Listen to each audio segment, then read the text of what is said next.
अंधकासुर ने मांगा कि मेरे प्राण ना जाएं। ब्रह्मा जी ने कहा मरना तो पड़ेगा, मृत्यु निश्चित है, मौत आएगी, मरना तो पड़ेगा। बादाम खाओगे तो भी मरोगे, नहीं खाओगे तो भी मरोगे। गुलाब जामुन खाओगे तो भी मरोगे, नहीं खाओगे तो भी मरोगे। पार्लर जाओगे तो भी मरोगे, नहीं जाओगे तो भी मरोगे। कथा सुनोगे तो भी मरोगे, नहीं सुनोगे तो भी मरोगे। तो किसी ने कहा फिर काहे को सुने, जब तुम ही तो कह रहे हो कथा सुनोगे तो भी मरोगे, नहीं सुनोगे तो भी मरोगे, फिर कथा क्यों सुने? उसका एक कारण, बिल्ली अपने मुंह से चूहे को पकड़ती है तो जिंदा छोड़ देती है। बोलो तो जम के, बिल्ली अपने मुंह से अपने बच्चे को पकड़कर साथ घर लेकर जाती है तो क्या उसको मार डालती है? नहीं, जिंदा रखती है। उसी तरह मौत तो आएगी, कथा सुनोगे तब भी और नहीं सुनोगे तब भी। बस अंतर इतना है, कथा नहीं सुनोगे तो चूहे जैसे मसले जाओगे, और अगर कथा सुन ली तो बिल्ली के बच्चे जैसे बच जाओगे। मौत तो आएगी, मृत्यु निश्चित है। काल आएगा, बिल्ली पकड़ेगी, काल पकड़ेगा, चूहे को भी पकड़ेगा और अपने बच्चे को भी पकड़ेगा, पर कष्ट नहीं आएगा।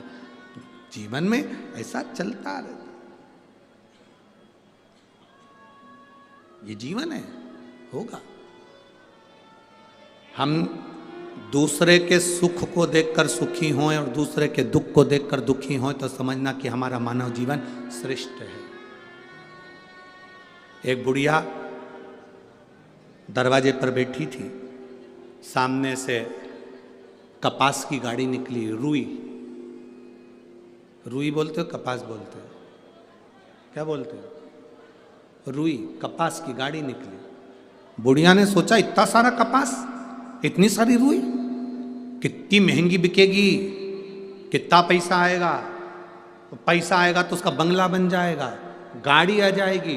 बुढ़िया दरवाजे पे बैठी बैठी चक्कर खा के नीचे गिर गई। उसके घर के लोग बाहर आए, माँ क्या हो गया, माँ उठो माँ।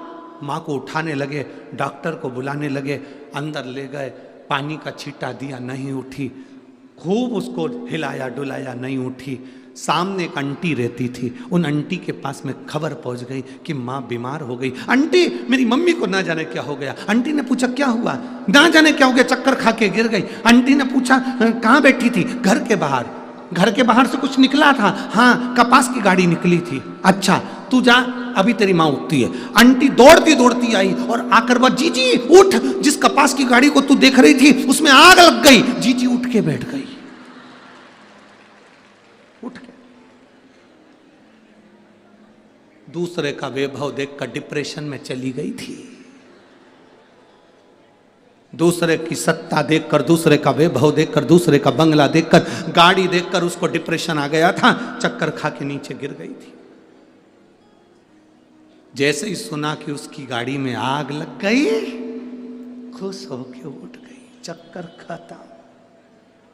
ऐसे कई लोग हैं दुनिया में जो किसी को सुखी नहीं देख पाते हैं, और ऐसे कई लोग हैं दुनिया में जो सबको सर्वे भवन्तु सुखी ना, सबको सुखी देगा।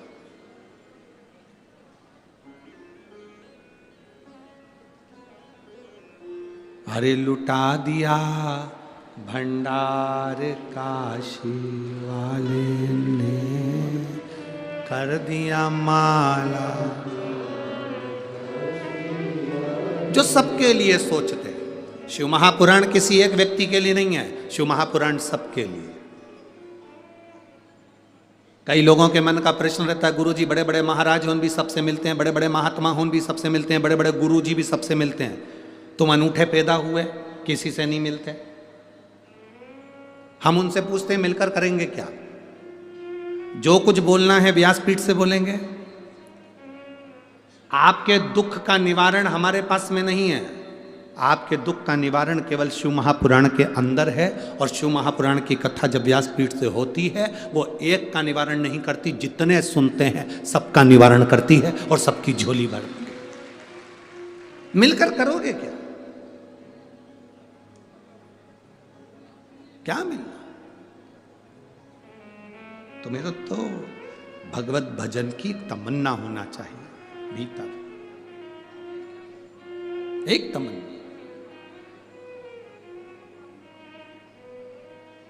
शिव कथा कह रही है, अंधकासुर ने वर मांगा, ब्रह्मा जी ने भर दिया। मांगो क्या चाहिए? मेरे प्राण ना छूटे, मैं मरूं ना। ब्रह्मा जी ने कहा हो ही नहीं सकता, मरना तो पड़ेगा। अंधकासुर को मालूम था ना मेरी कोई मां है ना मेरा कोई पिता है।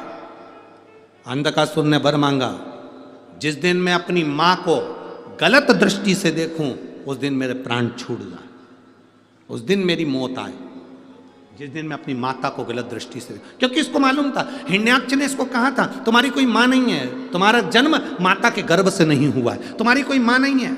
इसने कहा जिस दिन मैं अपनी माता को गलत दृष्टि से देखूं उस दिन मेरे प्राण छूट जाए। ब्रह्मा जी ने तथास्तु कह दिया। जैसे ही वर देना, राक्षसों में यही तो अक्ल नहीं है कि उन्होंने तथास्तु कहा, तभी समझ लेना था कि मतलब मेरी मां जरूर है, नहीं तो ये वर ही नहीं मिलता। ये वर क्यों मिलता?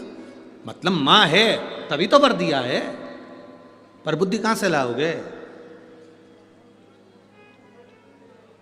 ये गुस्सा जो होता है ना, गुस्सा, क्रोध, इसमें बहुत अकल होती है। जितनी अकल किसी में नहीं होती उतनी अकल क्रोध में होती है। गुस्से में इतनी अकल होती है, क्रोध में इतनी अकल होती है। यह हमेशा उसी व्यक्ति के सामने आता है जो कमजोर होता है। कभी बोल्ड के सामने क्रोध नहीं आता। बता,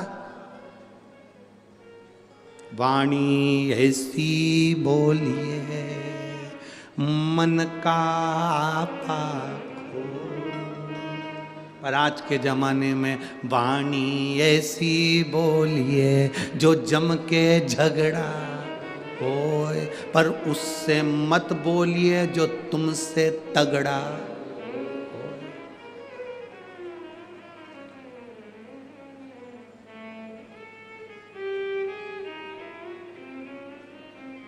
एक पत्र है,